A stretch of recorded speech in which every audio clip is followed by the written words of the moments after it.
Hi guys, welcome to today's session, and today we're going to discuss about India Innovation Index. And in this session we'll first see an approach used in India Innovation Index. Then we'll discuss what are the indicators used in India Innovation Index, and also then we'll see what are the major states who performed well in this index, and then we'll see what are the challenges associated with innovation in India, and also then we'll discuss a few way ahead measures. And finally, there is one global innovation index which is closely related to India Innovation Index. We will discuss few data on that also. So this is how I plan this lecture. Let's now start. The India Innovation Index is compiled by NITI Aayog with Institute for Competitiveness, and the index has been developed on the lines of Global Innovation Index, and it aims to identify the innovation ecosystem of Indian states and union territories, and to design policies to drive innovation across regions. And if you see the approach used in this index goes beyond traditional approaches by considering the best parameters in measuring innovation, such as patents per million of population, publication in scientific journals, percentage of GDP spending on research, etc. It also adds parameters that are specific to the Indian economy, for example, demographic dividend, and thereby it gives a holistic coverage. So that is the very basic facts about Indian Innovation Index. Now we will see what are the indicators used in calculating this India Innovation Index. So the index goes beyond traditional approaches by considering the best parameters in measuring innovation, such as patent per million of population, publication in scientific journals, percentage of GDP spending on research, etc. It also adds parameters that are specific to Indian economy, that is our demographic dividend.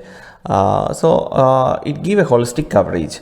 That is the approach used to measure this index. Now we will see what are the indicators used.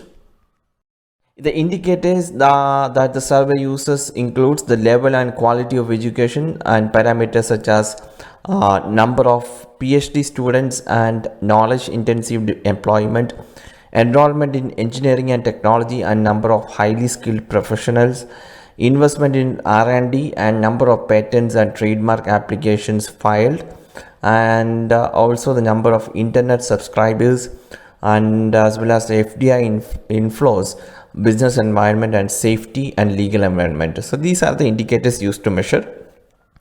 Now we'll see this data particularly related with which states performed well and which states performed bad in this India Innovation Index. If you see 2020 India Innovation Index, Karnataka topped with a score of 42.5, and this is for the second year Karnataka is leading this index. And Karnataka's success has been attributed to a high number of venture capital deals, registered GIs and ICT exports, and high FDI inflows. And the four southern states, that are Karnataka, Tamil Nadu, Telangana and Kerala, occupy the top positions on the index, apart from Maharashtra, which ranked second. And the bottom states, that are Jharkhand, Chhattisgarh and Bihar, scored the lowest on the index, which put them at the bottom in the major states category. And Bihar ranked with last with 14.5 points. And if you see the hill and northeast states, Himachal Pradesh topped the rankings of hill and northeast states, followed by Uttarakhand, Manipur and Sikkim. And in union territories and small states category, Delhi has scored the highest on the index in the country with a score of 46.6, while Lakshadweep has the lowest score, 11.7. And Delhi recorded the highest number of trademark and patent applications, along with establishment of new startups and companies in the last financial year. So that is the statistics. And now we'll see what are the challenges to the innovation in India. First point is attracting private investment in research. Our government is a major spender in research and development. while the investment of private sector is very low when compared to Israel, where private companies account for 70% of private investment in R&D. And second point is bridging north-south divide. In the findings of the report, the southern states have fared much better than the North Indian states. We have seen the data. There is a need to establish interlink innovative capacities of the states with a differential per capita GDP to decrease regional disparity in innovation. Best practices observed within the states should be often documented and disseminated to encourage peer-to-peer learning. And there is a need for micro-analysis of state-level policies.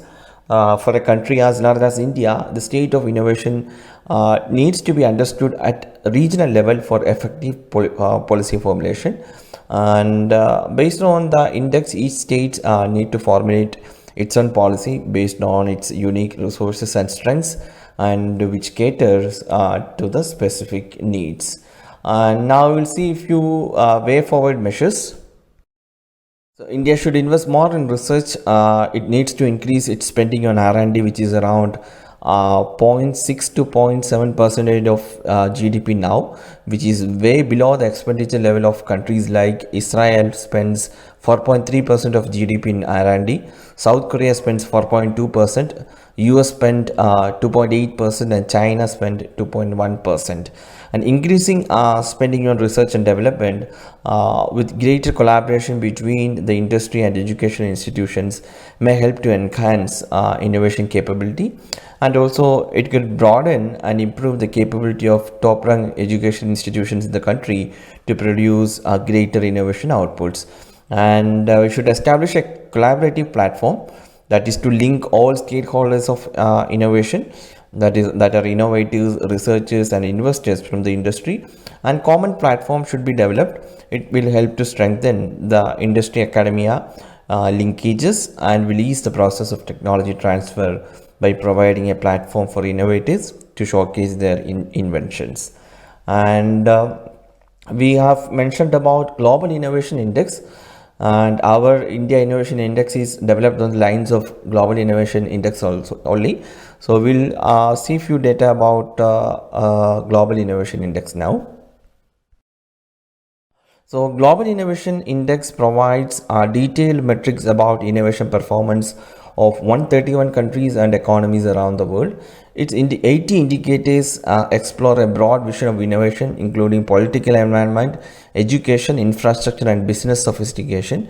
It is published annually by Cornell University, INSEAD, and World Intellectual Property Organization, that is WIPO. And Switzerland, Sweden, USA, and UK and Netherlands are the top 5 countries in Global Innovation Index in the last Global Innovation Index, that is 2020 version. And with a group of Asian economies advancing up the rankings, index indicates that a gradual eastwards shift in the locus of innovation is underway. In Asian economies, China, India, and the Philippines, and also Vietnam have made the most progress on the index in recent years, with all 4 now among the top 50. India is one of the leading innovation achievers in the Central and South Asian region, as it has shown a consistent improvement in its innovation ranking for the last 5 years. And China, which is only the middle income economy among the top 30, now holds the 14th position.